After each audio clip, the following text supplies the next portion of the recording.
OEM Finland Oy tuo maahan elektroniikka- ja automatiikkakomponentteja ja myy sitä suomalaisille asiakkaille. OEM Logistiikkakeskus sijaitsee Turussa ja toimimme Suomen ja Baltian liiketoiminnan keskipisteenä toimituksissa. Meillä on 45 000 artikkelia, 300 toimitusta per päivä. Mercamerin kanssa tehty yhteistyö on alkanut varmaan 20 vuotta sitten. Ja pakkausmateriaalit on kaikki hankittu Mercamerin. Olemme saaneet sieltä sen suunnitteluavun ja sen neuvonnan, millä tavalla tuotteita paketoidaan. Meillä on käärintäkoneet, meillä on kelmukoneet ja on saatu siihen käyttökoulutukset. Me ollaan siirrytty ympäristöystävällisiin ratkaisuihin ja Mercamer on tarjonnut siihen erinäköisiä vaihtoehtoja.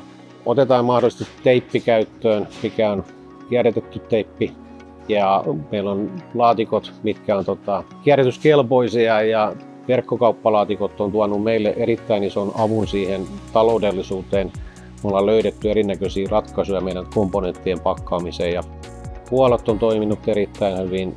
Jos siellä on ollut jonkunnäköisiä ongelmakohtia, niihin on palattu ja ollaan saatu heti vastauksia.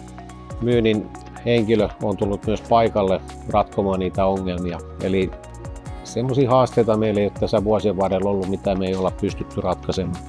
Ollaan erittäin tyytyväisiä tähän toimintaan. Uskon, että aika harvalla yrityksellä on näin pitkä yhteistyösuhde, mitä meillä tällä hetkellä on ollut, ja meillä ei ole mitään syytä vaihtaa yhteistyökumppania. Eli Mercamer, kiitos.